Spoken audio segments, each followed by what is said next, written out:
والحمد لله والحمد لله معز الإسلام بنصره ومذل الشرك والكفر بقهره ومستدرج الكافرين بمكره الذي قدر الأيام دولا بعدله والصلاة والسلام على من أعلى الله منار الإسلام بسيفه وعلى آله وصحبه وبعد أعوذ بالله من Ashabın üzerine الشيطان olsun. الرجيم بسم الله الرحمن الرحيم Bismillah.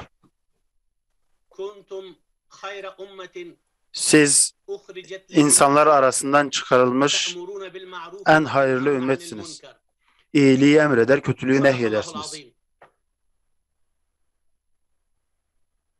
أولا نشكركم Öncelikle أن تشاركنا في هذه bizleri المجمع المباركة العظيم bu mübarek, ونسر bereketli toplantıya davet ettiğiniz için sizlere teşekkür ediyorum. أن يصل من هذه الطريق Bizler صوتنا إلى bu بلاد vesileyle مسلمة Müslüman topraklara sesimizi كل إخوة iletebilmenin mutluluğunu من yaşamaktayız. والمسلمين. إخوتنا الكرام Değerli kardeşlerim, أردت أن Ben أتكلم في بعض المواضع bazı konularla ilgili konuşmak istiyorum. في ثلاث موارد Özellikle de أتوجه إخواننا üç mesele ile ilgili مع أن كلهم علماء kardeşlerime كلهم فاضلين الكرام söyleyecek bazı sözlerim var. Bizim ولا حاجة لي değerli katılımcılarımızın her biri birer alim olduğu için إلى aslında هذه konular المنصب العظيم. onlar tarafından malum ama أولا yine de ben kısaca özet قال geçeceğim. الله عز وجل Öncelikle Allahu في Teala القرآن العظيم Kur'an-ı Kerim'de بعد بسم الله الرحمن الرحيم هو şöyle der. الذي أرسل Bismillahirrahmanirrahim. رسوله بالهدى Peygamberini hidayet ve hak dinle ليظهره على gönderen الدين كله. odur ki bu dini bütün dinlerin üzerine hakim وهذا kılsın. الآية في ثلاث مواضع في القرآن. Bu ayet Kur'an'da aşağı yukarı 3 yerde geçiyor. يصف النبي صلى الله عليه وسلم Allahu Teala Hazreti أن Peygamberi النبي صلى الله عليه وسلم ومن معه ve yanındaki ashabı علو ومرتبة عالية şu şekilde vasıflandırıyor bu ayetlerde. Bunlar yani Hazreti Peygamber sallallahu aleyhi ve sellem ve ashabı يريد dini أن diğer يظهر dinlere hakim هذا kılmak, الدين على الأديان bu كلها. dini ortaya koymak, bu dinin hakikatlerini yaymak derdindeydiler. أن يقتل كل آخرين. أنا أفرح Bu بمشاركتي في هذا buradaki المجمع dini hakim kılmaktan kasıt diğer insanları öldürmek manasında değil, kılıç zoruyla dini hakim kılmak رجال manasında الحرب değildir. والقتال. Bu ashabın من veya هذا Peygamber الطريق- sallallahu aleyhi ve من sellemin هذا البرنامج sadece savaş insanları oldukları manasına da gelmiyor. أن نحن نصل Ben صوتنا لهم bu program Recording stop. aracılığıyla Recording in progress. رجال الحرب والقتال. sesimizi bir kez daha duyurmuş olayım. Biz نحن savaş insanları, savaştan yana, kandan yana olan insanlar رجال değiliz. العلم. Elhamdülillah bizler içerisinde ilmi manada büyük mertebelerde insanlar هذا var. آية الكريم قال الله İşte bu عز وجل ayet-i kerimede للنبي صلى الله عليه وسلم هو الذي Allahu Teala أرسل Peygamber رسوله sallallahu aleyhi ve sellemle ilgili söylemiş بالهدى olduğumuz ودين ayette الحق ليظهره buyuruyor ki أن Allahu يظهر Teala هذا الدين على الدين peygamberi على الأديان hidayet ve hak Yani dinle bakın göndermiştir adyan ki bütün dinlere يعيشون تحت الدين تحت الدين الإسلامي. hakim Recording kılsın. stopped. Bu ayetten anlaşılacağı üzere İslam diğer dinlerin rahatça yaşanacağı bir üst çatı kılınmıştır İslam Allahu Teala موضع tarafından. آخر قال الله عز وجل Başka bir bölümde, başka bir yerde yine Allahu Teala Recording in şöyle progress. buyurmaktadır. وتذهب ريحكم. Niza'a Recording düşmeyin, stopped. ihtilafa düşmeyin. Eğer düşerseniz وأيضا başarısız olursunuz ve في موضع gücünüz آخر dağılır. Yine başka قال bir الله ayet-i عز kerimede وجل Allahu Teala şöyle buyurmaktadır. ولا تهزنوا وأنتم Üzülmeyin, الأعلون إن كنتم مؤمنين. gevşemeyin. Eğer müminlerseniz, علماء الكرام eğer iman ومشايخ etmişseniz العظام galip olanlar, yüce olanlar أنا sizlersiniz. أقول هذا الكلام Değerli kardeşlerim, saygıdeğer ulema, ben bu ayetlerle ilgili şunu söylemek istiyorum. Bizler bu ayetleri aslında tam manasıyla yaşamıyoruz İslam ümmeti olarak. Yaşıyor olsaydık bu durumda olmazdık. Örneğin Allahu Teala ve la tenaza'u, yani ayrılığa düşmeyin, iftiraka düşmeyin ki başarısız olmayasınız buyurmaktadır. Ancak biz İslam ümmetinin bırakın önemli meseleleri, çok önemsiz meselelerde bile ihtilafa düştüklerini, birbirlerini ötekileştirdiklerini, birbirleriyle yan yana durmaya yanaştıklarını görmekteyiz. Herkes bir diğerini bir başkası olarak lanse etmekte ve bu zamanın modern tağutlarının, küfür liderlerinin de yönlendirmeleriyle maalesef bu mesele çok derinleşmiştir. Yaklaşık yarım asırdır başta Rus emperyalist güçleri olmak üzere, daha sonra ardından ABD'nin eliyle benim ülkemde neler yapıldığını biliyorsunuz. Ben burada kardeşlerime şunu söylemek istiyorum. Çoğu kardeşimiz bizimle ilgili hiçbir şey duymadı, hiçbir şey işitmedi. İşitenler de bilsinler ki kesinlikle eksik işittiler. Afganistan bu ümmetin, bu büyük ümmetin büyük bir parçasıdır. Bizim evlerimiz yakıldı. Bizim ölülerimiz yakıldı. Bizim şehit edilen kardeşlerimiz paramparça edildi.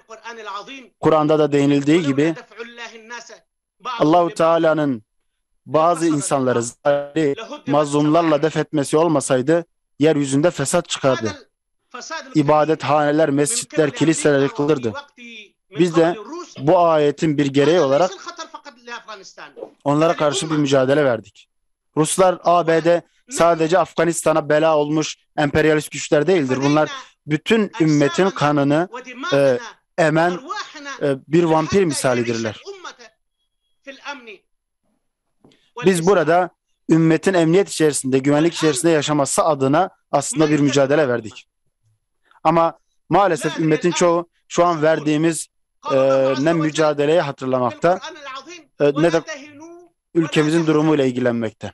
Rabbimiz buyuruyor ki gevşemeyin, üzülmeyin. Eğer iman etmişseniz âli olanlar, yüce olanlar sizlersiniz. Ama biz İslam ümmetinin içerisinde bulunduğu duruma baktığımızda birçok kişinin emperyalist güçlerle iş tuttuğunun farkındayız. Maalesef bu büyük diye tabir edilen güçlerin korkusuyla bizlere yardıma yanaşmamakta. Bunun en büyük örneğin şu an kurmuş olduğumuz İslam İmaret Emirliği'nin tanınmaması. Birçok İslam ülkesi Afganistan'da halkın desteğiyle kurulan bu hükümeti maalesef tanımaya yanaşmamaktadır. Biz bu devleti belli bir kavmin, belli bir dilin temsilcisi olarak görmüyoruz. Belli ırkî güdülerle kurulmuş bir devlet değildir. Bu ümmetin devletidir. Bizler örneğin Filistin için, Keşmir için, Burma için üzülüyoruz. Bizler İslam topraklarının neresinde olursa olsun ağlayan her bacımızın aslında haykırışlarını kalbimizin en derinliklerine kadar hissediyoruz Afgan halkı olarak.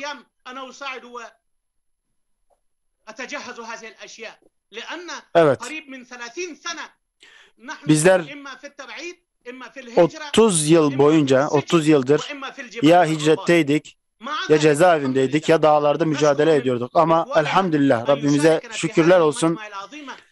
Bizler bu gibi meclislerde, bu gibi toplantılarda bulunarak biz Müslümanlar aslında sesimizi duyuruyoruz. Ey Müslümanlar diyorum sizlere. Biz Afganistanlılar Müslümanlarız. Sizin din kardeşleriniziz. Biz sizin mutluluğunuzla mutlu olan, sizin üzüntünüzle üzülen insanlarız. Allah'a emin olsun ki Bizler İslam dünyasının herhangi bir yerinde, Burma'da, Filistin'de bir çocuğu duyduğumuzda, bir çocuğun ağlayışını duyduğumuzda bunun için gözyaşları döküyoruz. Ben buradan bütün Müslümanlara sesleniyorum. Duruşunuz belli olsun. Sözünüz bir olsun. Yumruğunuz tek olsun. Biz Hazreti Peygamber sallallahu aleyhi ve sellem'den ümmetin tek başlı olması gerektiğini öğrenmedik mi? Beraber hareket etmeyi biz Allah Resulü sallallahu aleyhi ve sellem'de öğrenmedik mi? Öyleyse Afganistan davasıyla ilgili de duruşunuzun bir olması gerekmektedir. Buradan İslam ulemasına sesleniyorum. Biz kesinlikle İslam ümmetinin birleşmesi gerektiğine inanıyoruz. Bu birleşme, bu vahdet sadece cihadi manada, mücadele manasında bir birlik değildir. Bu ilmi bir birliktir, bu siyasi bir birliktir, bu ekonomik bir birliktir. Ben buradan kardeşlerime sesleniyorum. Bir kez daha bu Afgan halkını, bu mazlum halkı ABD'nin merhamet bilmez askerlerinin o vicdansızlığına terk etmesinler. Yanlarında dursunlar Müslümanların. Allah'ın izniyle bizim şu an var olan devletimizin, hükümetimizin dünyada bir benzeri yok.